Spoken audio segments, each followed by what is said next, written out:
luôn dâu kamal lo nhà dâu kamal này dia là con này chang dar kaka lo nhà dâu kamal ta bang wan mata 10 minutes kanga so yene de ko keno ko na te jena kel ka biara be leng na matodo no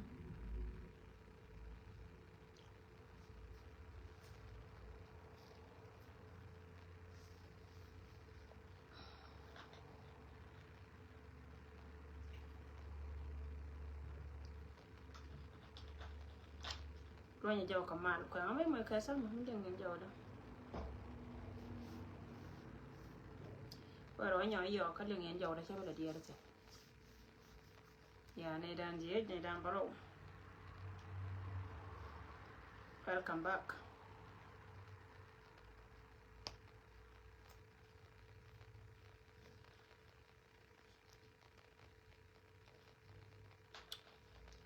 mala yandia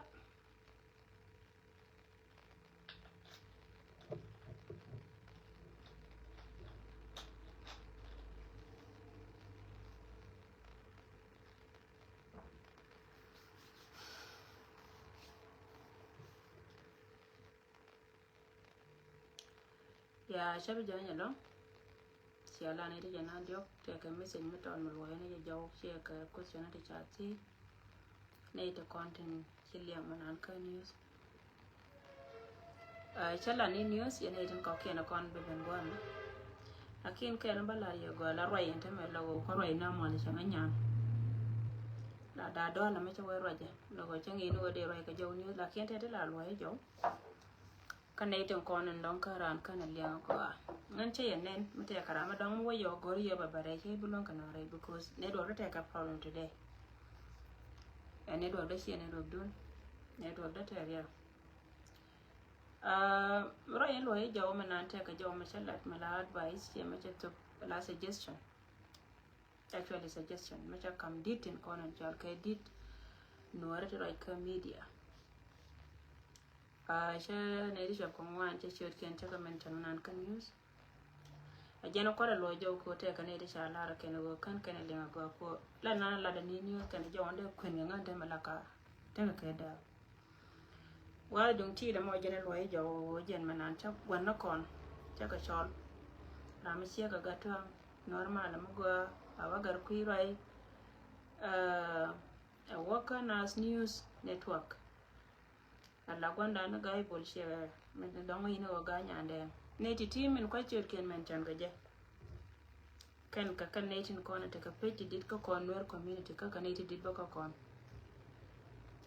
so chwala ka kui ko da arrangement de la da kan arrangement en gora si men che suggest ka yene tin kona ti te men na go jende na ra mo ka page ken me ta contingent si e game makwala lar na tela ngari karama roj ka tela nga ta misie ko kwa compete ka netin ko kena kona ta kapet because ngai je kon jikur kan dor na roj content ye community roj korede ngen community kelo bila ne kona ko kena kon ta kelo kon ko shika nuara ka rodin ta kare we ka South Sudan te ka ne ko kenda la linkel ka kon lo ka kon kamela ka okay thank you chi kang si kang che joy yes malam galo mala sibit dia mala thank you na do ja we ga benen ta la chi ko pa joy chi kan benin ke screen ni nan we yeah thank you che ne ren dia da mari jan kier mala welcome so ko cha to pe cha to ya ne dia lo kon bu we ga ben pala ka yo abon ator mala chiner ka mala mo galo I think lenga tong nas da mara diang man mo galo man mo ga baba man mo di lo uncle mala so jo wana nan ko yana yana tina si yen di no bi ndi al kona la lingwa me shi ala baba na ka je wone kon to ko re ko gwa na na jel kon tin che tya ga lo no go kit di no ku yenan en ci do jo me ci won nyam me wo kon tin ci gwa da tya ka cha kangai kone go wo tuka duor kana pende pin ka kan gwa la bet ngan chane ti cha ka mention nei dang wan cha ka mention ka didien re community ga dan ka cha ka mention ba ko woken ka ne ti chilan ka media ka ken page content dit tin lat ka nyin kona ken men che suggest anan go ra ba kam gwana kon baba gar kuiroi baba gatwang baba male la nuar male karami sia ka ganya ndeng kierami sia ka wandan min taka nas news network wone min nog yene dor cha confuse kame non confusion ja ka media ko weje gwene ja langan nya ndo karwada confusion ja ka media because kono non kon ka ne kono kana kono tar kana kor ka kana kono jel kana kon mishala barar ngan nya ndo ke news ka baba gatan ke news ka normal ke news ka nas network ke news ka tarola kala used to goal no confusion ka kon ile kon right ka media because min cha len kanga che jena walen ka baba gatan ka che jena len ba ka garta ko kien che ka chieng no jatin rami che ka dama nan bani chang ko wala chang ko cha ba da lo I don't know chang ko nya miti tin ni ra chang ko cha ba da lo an tay goro wodi bas kon dial jannare do banana chana to nong na yi long til de na ka nga nyando tera mechi ka chang ko nya tetin kon ne tin dialo kon ti rach ka media gwa long ko kon community dan me la jo je ne won che la ban kon ja ko bana do jo a biet and one activist ko community gwa ne jena long kuni ite ko kena la da nang che ko we game ba leng nanga che ba leng nanga che jen ngane ne mamma kone ko chine kon bu confuse yene tin ditila didway kata ka peti didit sini won gore je wo bia kon moy ko group ke min message nanan gor kone bana nang rar changa mo bana la jayna ka kel mo kon wo jen ka je mi chaling bana je verify kon dial ko group dana mo ba laranga werar ka je wala mene chiya wana rar ka je kon dial chan bu community ba kula jal kel ka do kel ka che bila confuse rew mi dire tama to wa che ka meda ne chiro ko lat ka nasel mi dir ka liya ta information te chen because ne to wana ken mi chiran we berar don bi duwar cho bantame mi cha la re che ga je ka to wa da mene chen ka ne ti la ka ni chokien akan ka nen che ka yer bana ja ko bi ka pot ko wo cha la re che ga je ka kana kon po mo go chi ga cho kui po mo kui ra dien me chene anamo no confusion nani min chiro la rete mare dwar ma chal ke gambela kon me chana biet ka gambela kine tu wana ken chika rum ko go ken chika jal ka dwap kel because te kon nonka ne do kon te pi ngane ne me ta kon tina kor ajana kwa chiot kon kwa kale mention ka ja gwanta mi cha kon je kon e ti diara ti la ro je ka media chedem chaji de me pal jira ma buon rodum ko woto konti ladi ka kente kono moy ka kuma jino ba Sudan kariya ko lokane puje en gode ran yin wiye be la ran sa moy ka bode kum ajani ko na beda mishi activist kon chika wan che je gwa lo lakin kamera dan ka kuikel ko gwana na wo content chatia ka gwana jeno gonte kono bana la be kala ke angani yene tindit chalo kon chi moy kon go group ke bana la bana rar ke misi kel mo walat e normale mo walat e manuari mo walat e nas network mo walat e no.tv mo walat e gatwan community be ngaye puje wona mo ajene chi tuon wan chejen du community ba duo benjel ka jabe ngaye ko information do kono non konke ka keno kono kwa kon ka kon idu ko kon guide ne nas chejen so ro imagine ana kama kon activist dial mano kon ji news tin kon la journalist ni tin right ka tong nas go melet kon chi meta agente community ka dan ka jen jode so rieda mo jenen chalan manan ka news ka jenen chango nyoko no rar ka je anai to kon don kan ka te ka liangtin an naje en go jende la let de roye me te mena na baba normal ma gwa ja wana mo deri na itin ko kendi de ka chor roye mi sheke wono jen go raba kam kono go kon ter no korane chana to anatera ma lojo ka unity kwana ja create right dan kono de kono right ka media mo kono wo create banetin konta pin baka lualo so jo mi sheke wono ajana be ka ngarar ka jana ma wajen de ja kam kon la suggestion rada de bien nang na meri nyanda wo che pure jealous ko wo china wan ngante ma gwa mala lara na chena jo wo mala work ne jina ama gwa lade malade mo mi longa je kalani ne to wana kan ciga de makan ciga be kaji cira ande ma jiyo bere be gurunga emme nane ladi ajene biji no na ka kuy ka mi sie ko na tela ngariya katana na tega ko lada nana lada jewo jewo longa je kalani ajene chede mi te ka jela sikaranda milane ke la mane je wo ko activist diate la nyenore wanne na aje longa puje no kon bana yingwan ko go ngan cha dor mi ci tuo ka naser cha de lon ka me de jangai ne gwa na tate ci dor mi ci tuo ka panga cha de lon ka ngai ci dor mi ci tuo ka bentiu cha de lon ngai bad mo wete karama ci dor len ka bentiu an wan kon bi no nga she ka me la lengan tame ne to ngana ken bi ka yar ka bentiu bi ka yar ka panga bi ka yare loka bi ka yarol ga jio bi ka yanika gwa ni dialten kon titene kon tegatin mulolo wo cha de lon ka lana kara jeje till le dorm did meta ka 1,000 of people today do de la ram ke mulolo wo chang wo kona ka jen wan ti wo kona ka jena die kala kona mala kel mi ci community dan be jaka ba confuse la ngare yote so community dan to confuse yene tenas mi nong lia ka nong ral mi dit ala kai la kai ka kon ka media gore je go gwene je ranya kon dia la ken gwerne je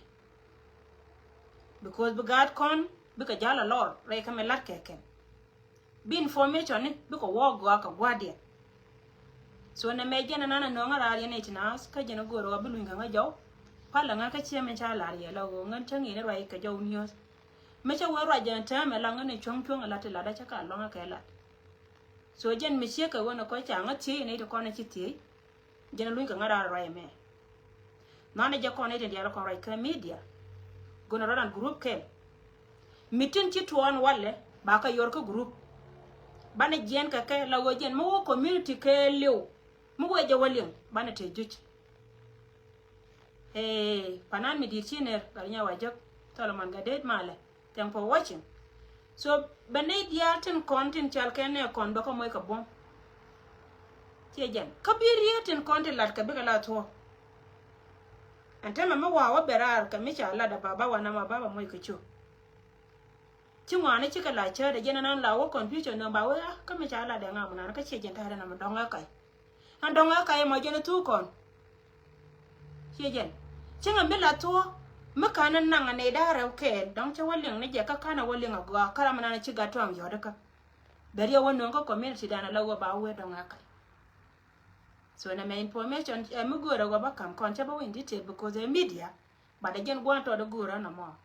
antan me ci baba changa request kwa me mite karan baka yana tindid ba meron ko de berai ba gwa go ta ka time ki de mata tin ta ban wan mate kai 24 kan donc ne de konta ka afrika wadar ka ke lakin ko ne de konta ku yer tan konten ko ne te jena wini tin te jena tin shi ga ne ta kai US ka ne de konta te dar me chal ka Canada gwa ka ke wuki de mabaga mani je Australia ba run wa ka ke so ko ne de konta te kai UK gwa me ta ban wan kanai ina ba kanai da ban ta kai Europe gwa ba wo miti gwa da mo ka guru wa de bare baji no re ma waje wondo ga no ba na no re cha pai la to ta men pe jo loje so se je chana ma je ne no we gwar ka je na la da menan yene de ko ni chianga chobler ke meti ni barar ka kuiden ko gore ja ba ye loy ajen mi che ko na ba gwa me ba ko kamye yene de kon te pe che ka men ci baba che ri ku de che ngun ba ko no go ba no re thank you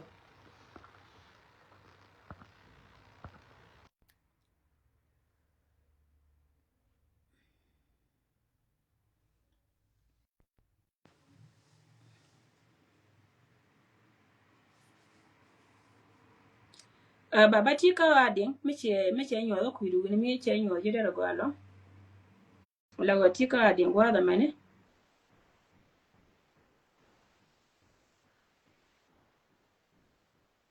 ke nerian diar brother Abraham male mo gwa la male ni mari ni dian dak male BBC chiner ka male nya bang bol ga luak man mo gwa male jan kier ni alwune mi man mo gwa lo akoka gadwech male chiner ka male mo di lo male Kanye chan wang man magwa long akoka gen male man magwa man medit akaka man medit long male taka makele ke chioda ngaram kele re ne tin konen de la teria ke chiot mo chioda wata araba mo ka kwire dien forgive me chalo na jego bate gwamba wote tin but nene ne jagwa mo jen gwa demo te karame chal adi bierik lang male mo galo male ram chiro ka ning nem yan ga diar pala na ka yo John male mo galo John jok male chiner ka male mo dire lo mo gwa Jackson mo galo chiner ka male ya ne dialo chagwa mo mar sanya dak mo galo me jira me diri yo chiner ba male ya man nya sijin male mo gwa lei luar male man mo galo mane dit male chiner ka male mo galo mane dit da man da no kulang chul male baba duor ta chaji nyoka me chaji ga de nyok mo waje wonno ji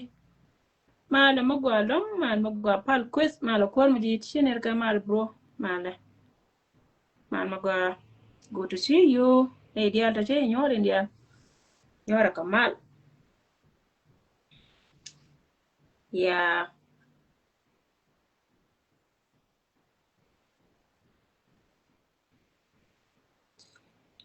male mo di de long man mo gwa juej male man mo gwa kenyanen okay Mike Roth male mo gwa long Tara man mo gwa long nani di chiner ka man di long nya Jack nani di chiner ka man mo gwa long Lasker Cristo hey kenyanen man di chiner ka man gwa long nya Pamak nya makur male medit mo gwa chol gan mai man medit longa dead but man gwa long male unas hey man muga urme gwa lodge gan me gwa lodge wurin taka lodge lenyen me taka lodge nuara me to male medit chiner ka male unas male dear brother le dilan mo gwa long ka media worka woni am dear chiner ka male mo gwa long little bro oh gar kuer mo ang male di jango gori yoka chinga jo chenge bi je ka yo tango chinen di jango gori yoka te change te chinga poro miskaka gori yoka muchi jonjo na magar kuer mo ang chinyor ka male mo gwalo male mi di dier male big bro Merry Christmas cha ye chuda be lo ni kon chiner ka male mo gwa baba ne dwok du pene ji berei chine dwok la gwa chine dwok du ji chi dunda so chiner ka male mo gwalo da mare ro chol male man mo gwa yeah winners man mo gwa little bro man mi di de long de lan mo gwa dear brother yeah pejo agwor ka pejo ba gwor because jin ti ka loy nuari okay ti loy nuari long yeah pejo be peace nye chan wang man mo gwa nya wang ni nye chan mi jira mo toche mi jira mo di chiner ka male da mari Peter but which harmon male man mi di de long anaga male baba jando ngare na nyok aha pedden na me che take problem I think aram do dina male ala wonu babere tapi no wono ngana rai ko je ngoto Peter yo oi gwa MD boy nya job nyon male nya nyoni nya job male man mo gwa mane dira male yo bia ko ka yene dia ko don kiran mana chiyo ne bi chiyo da ni jira mi di pala ngaka la pala ngaka yo da mari do roi mon kar ku ka male ai my dear brother mala gar yo mala dear brother yene ti good to see you my dear long time okay to kon karami chali bin ma kaltut ai wada wa mi jen be ne yo ka chiro gor ka jen gora ma chunga blemo jen chore che jen chore ya kam today mi ngai ni jena okay ta kon ka dama are to we male an mi di la iner ka male mi di la baba Paul dor chi dunda pet pena ye barai ene tin kona ne ni na gwam ai ngai ja gar kwero chi anga ngi no bier baba tele me penke bai ja ka nambara mi ba ja ga yo ku bi go ja ka ngai ja ai ga wolang na bere jira mi jir cha ya nga ka na ya I know cham jok male nyon pal nyon male merry christmas to you too dear iner ka male da mare palam male ana dila merry christmas okay gai gat koi male thank you okay tama me chi baba nyan ka bere yo pe te jen chi ku te yo pe che te ka problem lo wa bana no re and then I have discuss ko ram kel kana ide kono chamen chon manan yene ide ara kono ci bare goro no go jen ben arodien guer katana roy kana ka media because sina ba confused misha weche wana kucham go wana kucham wana kucham kel kamisha wa wana chwe bana wo chwe kel alamena na wo continent men jen chet chagat long la kente ka jokel melele gore je gora mala mil ka twar ka kwel ni go ako bakala jode okay kami jira mar la gon to ini mi ci twar ken la chami gore je bi toy ko be ka yan jodu ka bi rodo kel bel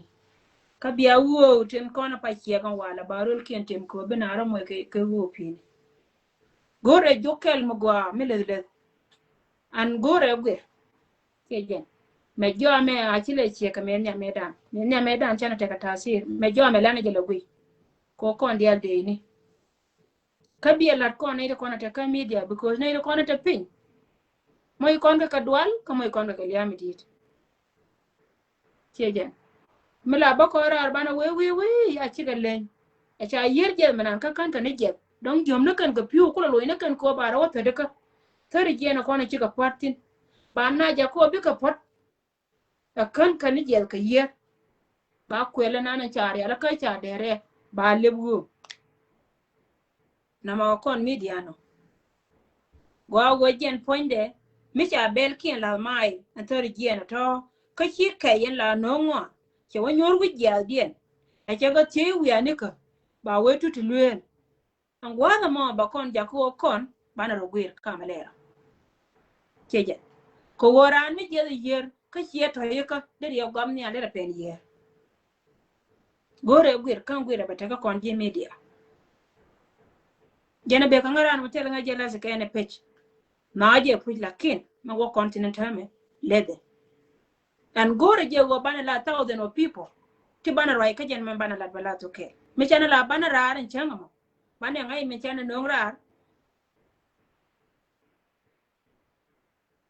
ya shabal algar ka wal goy ndal gan bar wal goy ka tol go nal gan ko alil ge na jelga ko wol go ngal gan tele ma kwata alga ka wal goy melge mi ci jelil ge wal goy melge kan dial ge ka tor tin dial ge tol go bi ka lul gun jol go ci jelge bi ka lul gun jol go ta melge bina wal goy ka tol go e wal gal okay keberal guaye la wol go bati dial gel baka lal gar ka jol go ba lil gi nal gal dial gel kol gon te kel gel ko kol gon no okay baba che yipen bare baba pol che yipen bare so na ma jena be ngara ro gwar jena baba no rar ko war ko ga ta ba ngana ta ka 34 I think ata makana ita kai za Africa ya ta wal kel ka ke ta win to go ko ken ko ta na ken ba ta ne ta jena ko lo ko biya kiya benetin ko na cha kamete jeme la dit nuore kan lad ne tin ko na ki learn ka social media bai jogo palago nga kanenga especially ne ko na la da boy ka ni game kam ne kien en go pen nga me de ja campaign palaje me la diene kiya goro biya pir ka pe kun ter yene ko kara me dit me boda na wajen mana ga la kabu yene tin dit ko na ta ka media chola ne ko ne tin dia la kon la roj ko gwer roj roj ta ne la go lia dan dit tin long tam dit re roj ko ne kan dit dia la kon la lat ka te cha de la lat ke te ka ti cha de la lat ke chet ke mi te ka gwa mi chi ko mol tin ka ne tin ko ne chan ke je a cha raw te ka mi cha mol pe nyaken chero ngode na cho bara an bien longo di bien longo kontin ko ne cha la ga di tin chi lep ka pe tin pes ko bi pe ken bi ka grow ka ba ngalin ba ben nyal chi ka yene tin dit ko ku ne ka lo wuro ka bi longo chi ne cha gwa ke lo bi ane jo yara ya ne me bi anang rar ka ne me cha be nang rar so ba community dan be non kel ka ba kon moy ka bom ka bi gar kon bi ka te ka jich so jena be ka ngarar na mo yene tin dia la kon don guri na ko woche logo be na be ka no re ta me pech ngana ba la wonya ka ma goje ma pena be re ba la wonya ka me li ngaya baba mi si kon la wole ngara ka ka me chale na male ma guri je we wallo arbo be lo artina dene lo wotin peje me pena na bre ana thank you so much ne dia la kon worka ka be je go night ne ton kon changdar we tiang ka ko mara te ker ga ye be nang tiang ka ne dia la kon wadar ka kite ba wa ka sura ne ri cha ba ka che ka je Australia ba wa ka ye ta ma mala ye bo ile de biya jaltin be jala la gore ma chi ne jel yentin ka biya chok kamal gwa wa yentin ni no no and then idea la kona te ka yo ka tu yo toy bu ko be bore ko le cha ye choda be lo ni kon ni idea la kona pal ko por ye cho kan cha ye choda be lo ni kon cha nya ko on mo karam kel kan idin kon be re gwa ma sha nga jaga ngar ka ne tu wan je wo ja ka pe je jen pen kon bare ko No. kan yo che no bare okay kiram ke oh wow hi dear male Tedi. che nyo lokra wow che nyo ka lokra nyoro no ka bere ma che no bere ya dang bara de dia nyo ka bere nyawa ka me benga request ma ko lang male nya waje male nya garaje ma ko big sis jina tin male nya ne jiner ka male ya nya wale nya boy wal ja bere na dang be nya ko no bere che ner ka male ma ko lang Tedi mala ya nyandene. gatak ret gatak nya ret Ado. male mano galo No nya. ya Mala nya dog wal bara. te ka joining Mala. mal mo galo nya wal male Tedi nyaboja. mal mo ga male tedi Mal medit. Ya chede ya tin mal wetwa ya na mal na ika US. La o chede wetwa ya o chile nen gola gwara kenyen kuna to. Ya rwai ladimo. to ai Rwai ladimo rwai magwa guru go. Yene do konta ka media be rwai ka tokel ko teme te ga ne de la o ka rara tiol na mo be ne kon be go ja ngai ka guardian ka be go ja ngai ko go ite me alel kana na mo cha gwa ko kon gur kon go bane rodan information ka gur go ba rodan protect ko te ari ko kon chi ka ngwan chi kwikel tri la dien ke ti ta ma lwa ka kon long lwa ka gat ko guru chi me te ga me la di la ja la di bi o mo ke langwe dana nan gwa liang ga je nuar to du ma la roi ke ji liang ga je nuar chi an po na nya wal ngai je roi du no mo Bitana ba ngwana ba ga wum pin bi jitar ko la che jogo ni jitar ko na lel ko na mane che go goro go yene to kon ta ka media bi rodun control bi arwai bi adwor bi ja ma de pin go ga tin lad yen ka lieng ka ne di al wi mon ke liu chitwan wore ka rodien ka ngai ko na bande me go kan en tung nore wa translate ka ja what translate everybody lieng aje amane ka wai ne lieng ka tin lad yen ke wo ma kan dwor ma kan lat ke parbol bene kono na run ka wo bia do lieng bia barare bia ro pom kana ala go na mo lo na be long chang me de na mam pin mi chia barar ye jin nya ndo ka jen gat kwiraj ka dole chala galu ka gatuang ke chang kon nyak nyen kun go ke ko lar yena na lari chang ko la len na to kon brodian bala jin poni jin nyanda ti ke information to go to no ko to sudan daran kon dia yang kan jang moy kana ka to gat kwiraj ba la de ngwane information je kan yang kan jang man den to angano tama wai gwa lwa na rodan rai maladi me chi lat manan cha kon gwi manan lao chete gwam we ngare ta gwa lat lao rai chi ko rai na manan chang dar ka ye ate berar me chi berar war che ku ben chang jen waji ben jo nya wo maladi to ni ji correct amago ko kon ko kon ter kon chi ngwa ni bare tin te tari te ka jang chứ bar ka rodian te mete jodian la guru go bina careful ba gad ba yeken ba ga gwe kon ki social media ran kon kuna la lingo kon janan babalar ji na mo go ta lo anyu di long o chi na mo chi ne kon chi ka man ke je mani ken dai dol din tian kon ba de yer wa ge je ka te ne di dit ba ti la wa ni ka ne chwa la o cha ran kuin me le de o bu pe de dit ka social media she better than yin wara pe du chang te pin ku gur nu ob nuari te dien gam ngode wa den che wa lo go ba lo won ya cha de le che kong na tin che go je na ma de ro ko la in ke je no ma ya na pen bere ye pe ko je ngum te ne de pen ga na bere tin ko je ya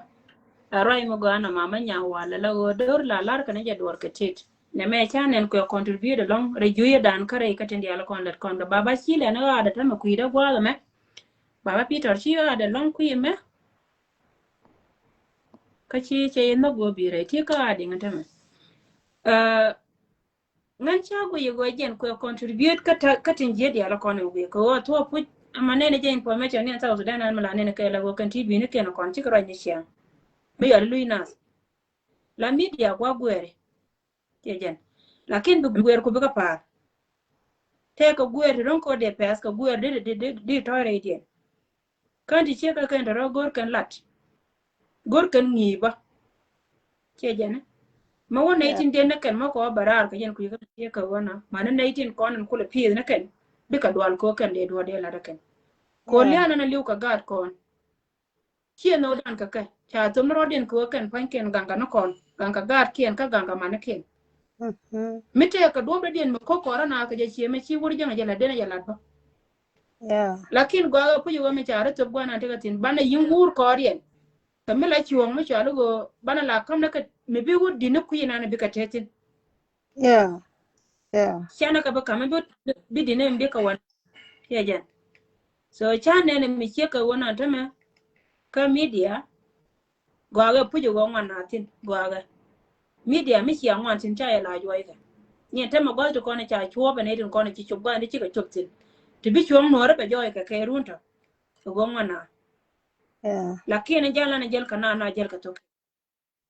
mo na wa jal ka to kel bana te ka juj ka bilia mi di petel ka ko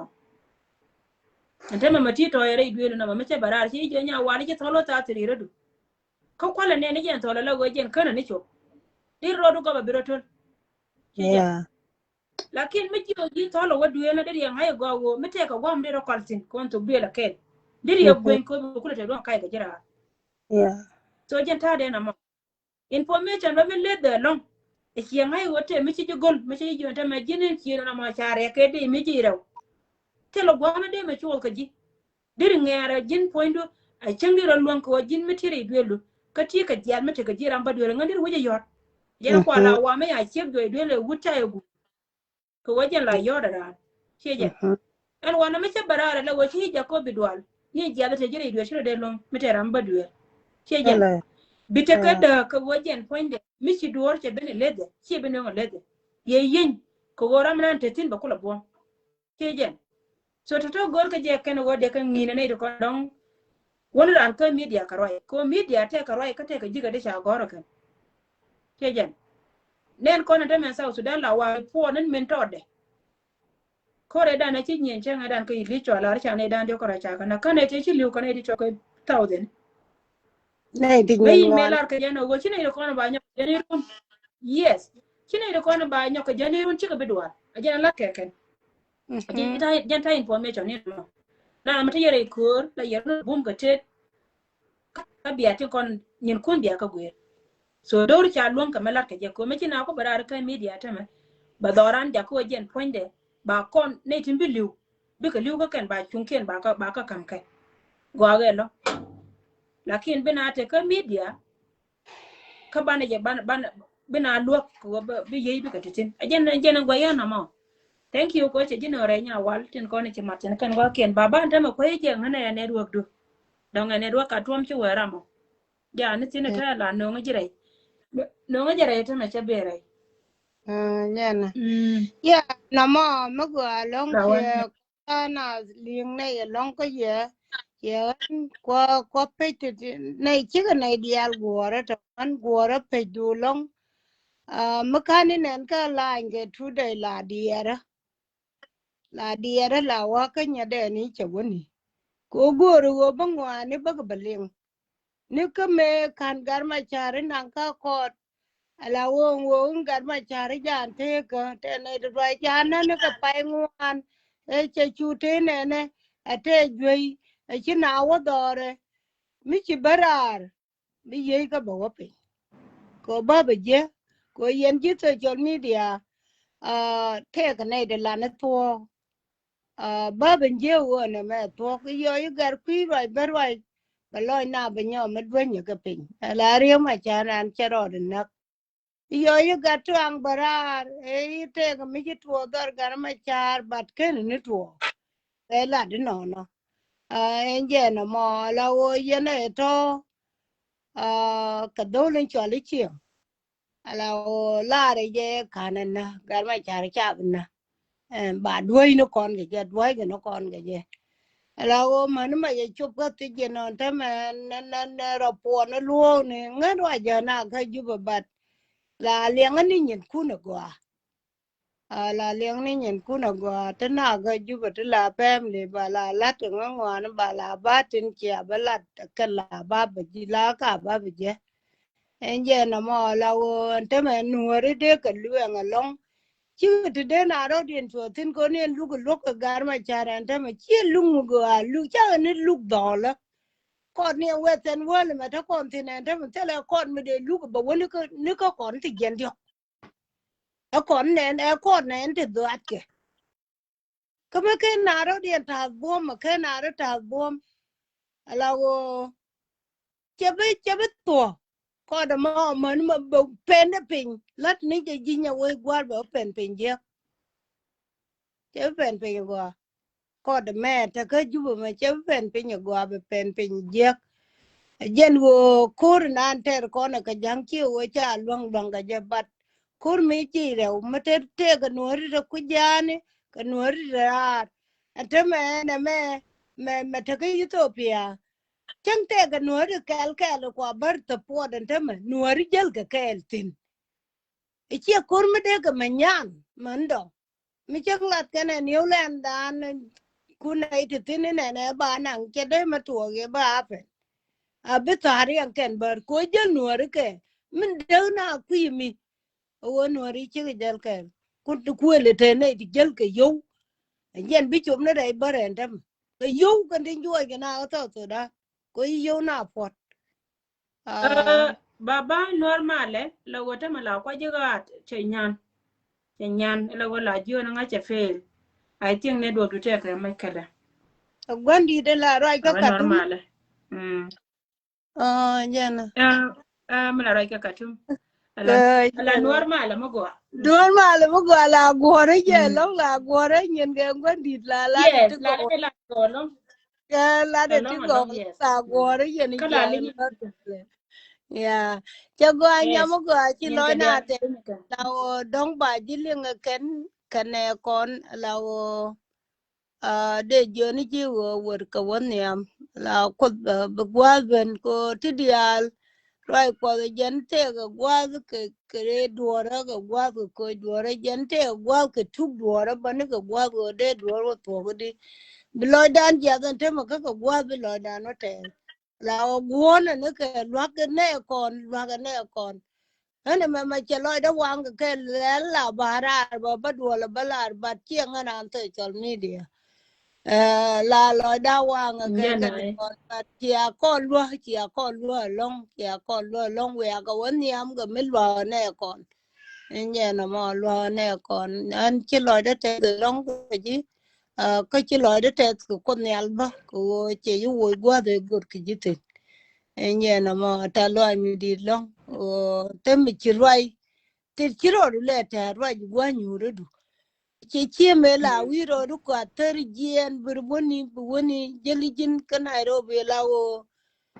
bat ko nyal go ai ni chia right ne long tan ka lo ne kon ni che lo de te tem ba to dong ba bare yong gwandi dong ba bare ngwalong ngwalong gwandi ne man chilo de te ngwal ga long nyam go che lo de te long gal nan ta mal mm ga ba gal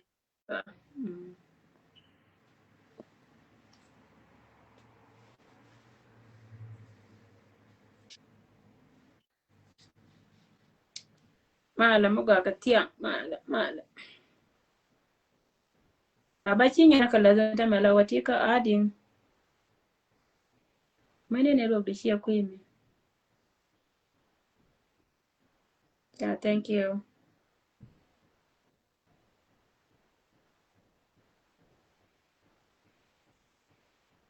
yeah it's true koda na ne kod milanga na loidan ka je ka gor ka no ba waya malda enware wa mo kone cho walel ba cho je ka kon ba cho ko jen wur nan che nyin ka dia cha ka ja ka chika dak okay yara da ka ne dia che ti dia cha ka yar ko elo gor ba ko baro gor ba ka der wide ke jen mula ka ro je che ka pan ya ka ne la we chika bara me ko ka chon ka ne nya da nyam na she logic mi she wa gu yen baba jaman chele ni pel connection du cha weri teria ya janan cha gorgwa monta me connection to te ka mai kele baba connection to te ka real ya kod me bana wotin ga wajen bana yon ga pia bina pia Elizabeth Stud male James Gariel mal mo galong nyag bilio male chener ka male mo galong da maro goy tu chol male ya nyimar ni nya yen nan mo galong ada nan mo ga te kon ke nya kwai kier male nya kwai kier gwiwa male ne dare utiri berete wana je waba ya wadi tama che dona network problem bay nya moy ka ngaro kay ram kay li barayna ut baba ne do du ko yari alaka Male. mala mo galo Yeah, like should don't go money like just enjoy like no should know. but ngan nur so ya la cha gor ka so kenya ko menan jen sure la chol ngam na ta ka kenya ko sure like me no till you know About the church Kenya, yeah, that's why. Church yeah church Kenya, but the Junua. Chijen, yeah ngan nur welcome, Kenya. yeah Welcome. yeah la yen chu nu kun yen nur la quay ka la te man no tin ka sometimes la riera ba you know ko anene we doran ka so Sudan kon nur mai chi kon wona je ko kon you know la de ni chang o nuri tinna ko kon ko community ti tekel ga jang ke tekel ga bar ko nuri the problem ko nuri enjen go dan or dan dan ma wana la gwakel mo so Sudan chori to no wal like everything they can they guy right now enjen go la dan or dan bisana tekel ke kume bisana tekel ga ne ko dor mu dong so yan darul gwakel enjen ya dan enjen ngon kon long you know ala kame dan ya la ya jog yana jogare mate nuri te rar chite community dan ka kana te community ka te ka kel ka kuma ke ne da kon ka nga like ka nga yana jo cha ka de allow be ka ben ka community you know masi mala la da no so sil me de ka ja be ka luin ka community you know ko the reason ti luin ka community injen go ba malumat ba ka benang ko kon you know ba gwasi tek den wodi tin ba ka lar enemies ne kon ne de nyenye kon o tan ne ka ya man lar ne ka min lan ne jamen again ngong long no again the problem you know Okay, brother, hakuna matata. Hakuna matata. yeah Biro go lo no go be for no menan ko ngi ko ne mi je ka Kenya, you know that yeah matata mean, all yeah right? Ngi yeah lo de ngo so gora hakuna matata. So hakuna yeah matata take ra mi chi take me ra me go ba lo ina. okay go ahead Dama re nyak take ra mi chi lat. Aha. Ya nyak bilio i jina di roko ne aga di gori bere hie benedien. Mede nyoko do nga okay. Go ahead. Hakuna matata, go ahead. yeah so njene do kon long you know especially ala dum yuni ka so Sudan ja kon for long kon ore like she ne kon ju lo jindi de longo wo ko yuni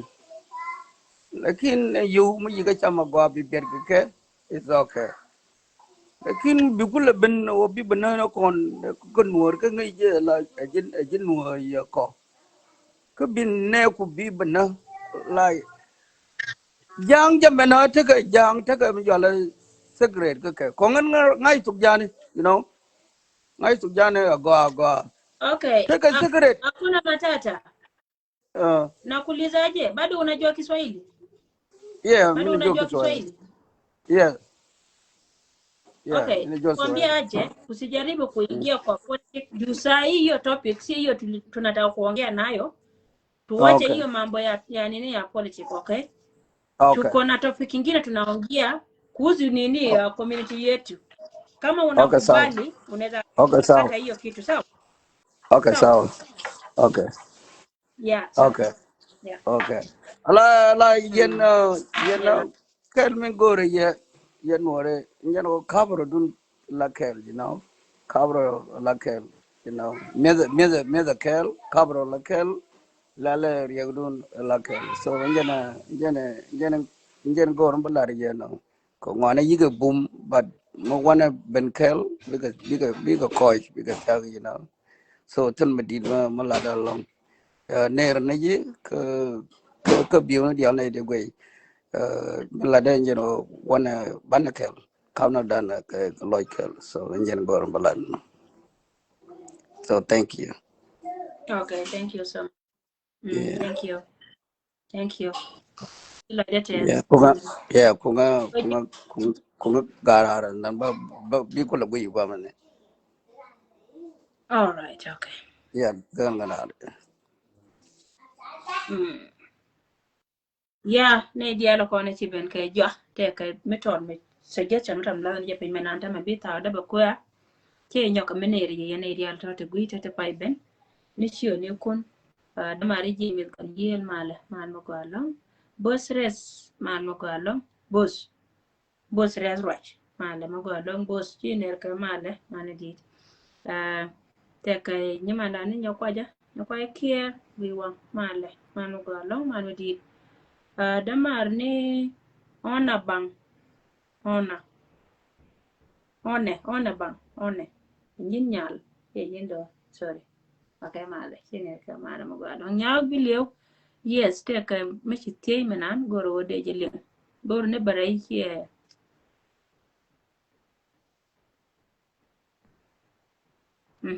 okay okay thank you yeah okay thank you too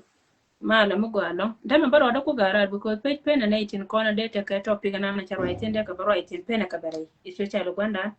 ta waro ka janta itin ta waro ko rol ne na te chale jalam ni yeah so ngana bo gwara dina nyori ala ka yene ko na pai bare che ne ko che nyor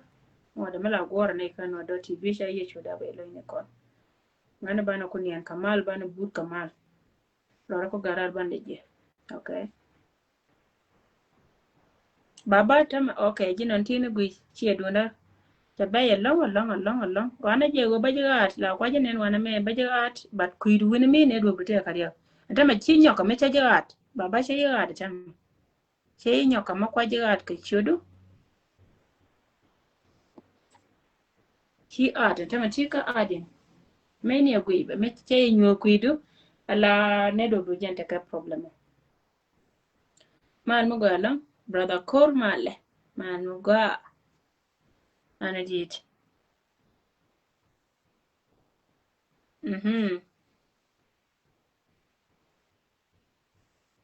baba chi at kui me nga accept me de rajin no bi bere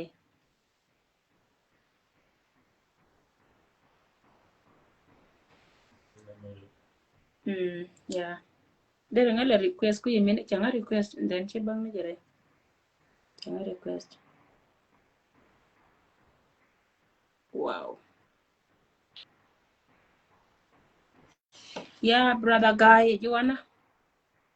guy diang male guy diang you wanna no right tika ading guy diang me ni wan kuido wajin na bere ya bi bere 1 minute yeah yang boss ban male man mo galo yeah baba peace ka jitu chia du nan chet bom ne doctor ya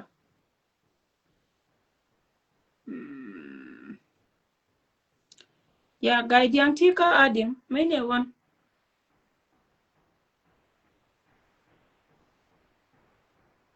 oh yeah it's true manangan ba gwaye na ba yin tatina because oh nyak bile goro ba yada okay thank you ba yona network do baba gwaye ba gwa ku kirun wa ko ndama ngane midnight kaye I think agent ka problem di me network do ka katum yeah managing brother guy mi ti ka afir ka ba network do jaga ah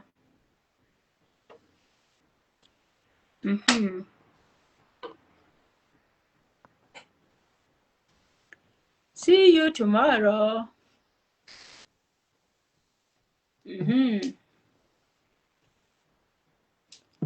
okay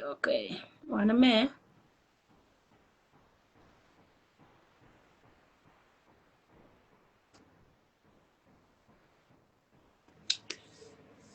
all right kim nyang wan mala god bless you too for mala ji pos mala mo galo makwach big mala so jen chere ci chawle rodu ine ka mala mo galo ya choli yom mala ya yom ni chol mala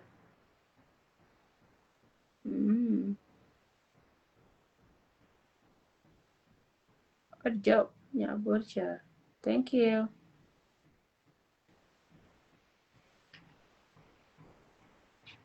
Thank you.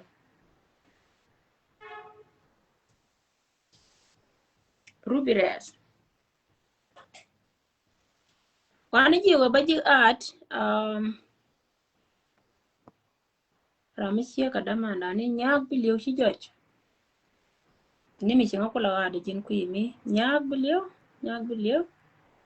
Igoro ka list nente kona ta wana ma. Yo bien alright.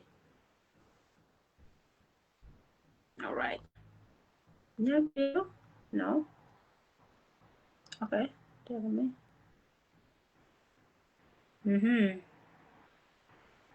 Ya nyak biliyo shi art. Many a one kuidu gune me. Muyo nene jo binga chole shi art. Malamu go along na idea kona bagre go the man. Hello? Malamu go Sister Nyabom she jin Hello? male. Yin ka malamu go along. Ya nyak Male? biliyo barai kamal. Male, Malamu nyadene go male. welcome. Chingalinga tema Malamu linga. go along malamu dit malaga. Go Yang along, aji go long along. yang aji gai. Silo jete the long nyumar, silo nate. Go along. Mende Go la de along. jen the first time kanga ba ho dong mikin ba bare ke sonolo mata consonant tema. Yeah, no. Okay. Kilo na sete the long kon already al ling roidu. Ke tiling na chum ne dia li kontin la di. An chaben ba ke matake re jen libde ke wade ke media no tarar na wal go long min de la no Okay. wer ko woni am nyumar ko tidialin kontin la nyuagi kana ngala jigena roidu ke gwagne dial ku ne jupolo tin ne me ngodi ne rolan ka afrika entam ta ke misir ta ke egypt ne to kon right tam anje na mo atama min de la rawu ko kui ko ro mo chito doran ke gambele mo waden tene kon dialtin mane kon don kon dia la gwane kon ke mane kon ke gad kon ke ne kon dia la kon ke liu ala no are mende la jinji mare jen bas mende lue ke ne kon kra ko ken yeni ti shumna ke media na again mete mechi kana la kwalne ti kon tin ki ko wurum tin ke ne to ke cha le ke le nan la lat kana wana ke so sudan gwa ba dor le nyos mi ye ko dong mi cha le krodun cha ja la mo gwa me de gwa ke ye ma ba ku le ye ne ka ne to ne gwa lo ngo nyos ne ti kon ti la tor ke be cha me ne le ne ba u ba yor ke media de ne ye ko na long ni mar de go ro pu en o to to ni me lo na ke chop ke ne kon ti dia le la wor ke ye ku te ni yen ke fan to wan te ni yen ne ko no wan gor ke ye lu de no bia na zig lu ko pu je no ne cho no wan la nyo na me chi alle le ja ku bet je maram go mi je ngai kon wo chan wo le ko ba won en ke ko ne ne ngu ne chan lat ba ne ngai kon ne tin raj kon ne tin lat na do ro kon a je ne de kam ji nyumar chi lo je te da long jen tuk de ka roi ba ba roi ge ne de ya ka to ki lo je te ba ko jin chi tu bo ngi chup tin no ye de no yu tu bo ngi mi chi lo ne ne te ka ne lo de che te ba ko chi ne ja ngai long chuột của vốn với đi được không là ngồi trên cái là ngồi trên đi qua thì thi kèn có quy mẹ chứ vì là nó kèm qua thì thi xin khi lôi nạt tới luôn nhưng mà rồi chụp một đi bà cái thế cái gì bà cái yêu war có bà cái thế xin nó lôi ra thế Go along, thank you. Tell me tell a boom bang la boom now ka community. Mulone go me tell te ka gwa me chine no ne ye. Jamen go ye na bia yin la te yen ka right ko bia right. So chila de te ka gwa dum ti de ma chan nyo ko ne jimo. Ka chila de te ka what ti ri te ko ne chi nyo ka mat pe. Ne ra baba ka twa gwa no part of nation. wow Chi long ben chi bere la kin chi ben le. Yeah. Ngani thank you so much. Thank you so much. chuga nyam ga chuga ngana ko ngaga grar ngana bana le jek ma wi lo jo Go along, thank you. Thank you. wow long Ya baba gatwang cha baba gatwang chanen chi nyuor father of nation chi nyuor baba cha gwa long go chi cho me chi nen gor ni ye long manan gor ye long jin ka baba gar kui roi ke normal mi go long ke nas news network yen tin ko ne cha mention gor go de yen kon le group mi chi ay group mo de na kon dia latin ko kui ler tin non kon ka nore ki doran cho confuse ke liang dan gwa ni ti gol ko nan kon tu ti gorar kantin ya lo kon ka tuo ka ko kan pan ken la ka wa liang ke liang mugul anaitin kon liang ka gen pan ken la ja ka ko kan la kan da diu chi kai ngana ci dor ca mam ko chana ngwan nan gwaga lakin nang ne misi kel rar mu wi barar ke je karun wang wa barar ke je ka tiang kar ku re ben rar ke je ka wadar ram mi ci ke nor mala barar ke je baka an ke la mama ko na wala ba community dan be ja ko be jal ka do me bete ka me bangai jena loda na mo an teme ko la barar ke ta me barar ke ta me binga barar ke ta me binga barar ke ta me information to good en woka to kan dial garke cha to den kan e kai den cha jala ngai ke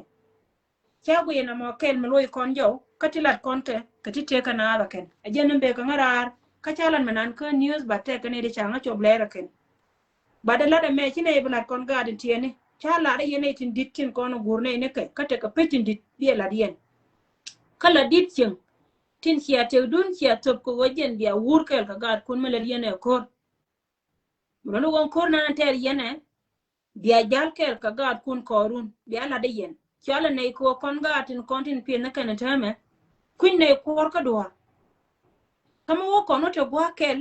abane information la wane chia gwa kel bana barar ka kai cin barar ka ta ru mugol ka jen kel ma bilado ka bala de nga ba gwa lo wo chano wan re community ga dan kelat ka tin dia ko la kono ko be gon teran ku le jaku wo jen poinde be pel ka mele da ka kon ka bane chwanan je te je ajene be ngarar na ma baba gatu ang message ma ka mane je yelo yene ro kono chal ke ne ti dit yene ri ta ka peti dit te tini wan ka media moye kon ka pet kel ka group kel mi bete no kon tin koro kon netin kon chal ke journalist ni mo we wate ka mo wi wolien bi yore gare ye ya ja ti to wona na me plan mi ala kana babarar ka plan na chelin ko ne ko no yar ko no ka ne tu good bi gar ku ro ben ka me chelin bira mi che ka normal ben ka me chelin bira me mama mol dial ben ka me chelin bira mi che ka nas news network ala gar bol gai ben ka me chelin kon ba kon ja ko jen bana gar kon lon ka mi bana ka kam direction ma to bidung din media ba be ben sorry bira mi che ka chieng no ba be ben dama da ni chen ko nya ba ben che jen ka ne ti dia la to mo kon wote tin bana ben ka jen ke la mo ba kon ja ko bana te ju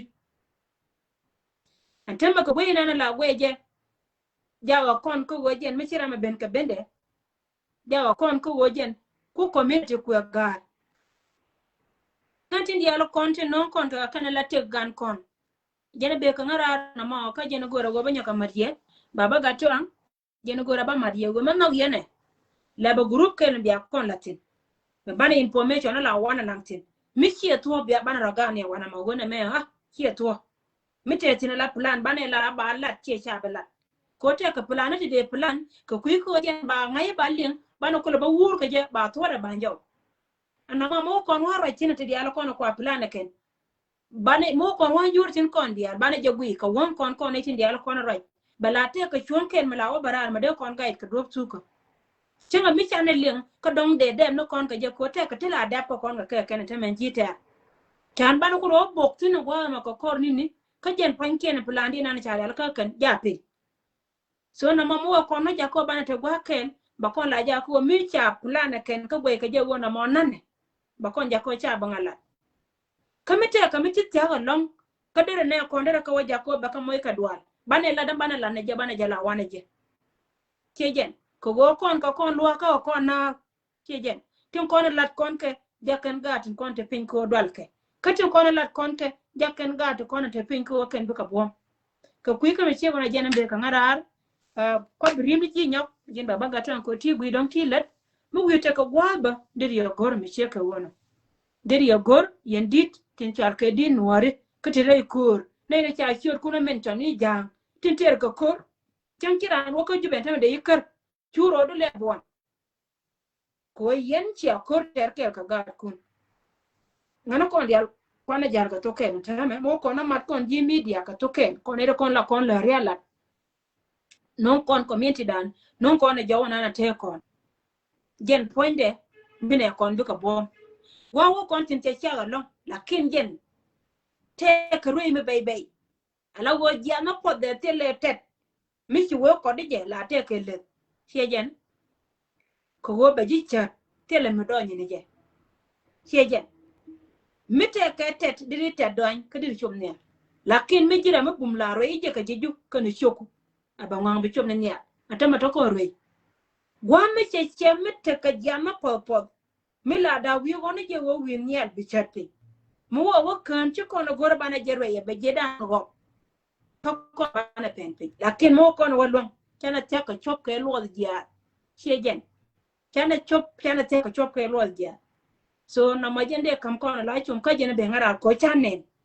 long no gwa me ci bar wo community to confuse kan min ko je moy ka confusion e ron mi ka media te ka ne ti ban yal na ti gor ga ne je wo ba peken campaign e de chota ka gam ka nga no ko ne de ko no lor ko no ko ne de ko no ni nyura ka leng information ni ko gor ga je ba don wara ba teken tin ci ku kon ko jen ibi community dan be ben ka nga be peje ja ko ba ben yal ka je ko ne di ko ni business tin ter ko no ko banara ko gor je wo jen ya ron ron ka banana me banela ko wa bana ja da mo re bana je re mane chop dan wala nana wo konti tiaga long mo wo kono kuilene biran pe lakin jin mo guje wo gor go bi chop ko lo dia sie ka tiu dia sie ka dol dia ko de ala ton wara kelio but bi chop tin. Thank you so much and may God bless you all. Chaye chuda re loine kon bara ko gara ka bande je please ka yendian e jan lu ngara na mo ka yene ko no godi no de ne me de loy jaman cha loye jan lo da no menan ko news kon bana de je ka ta no kon to we ka benta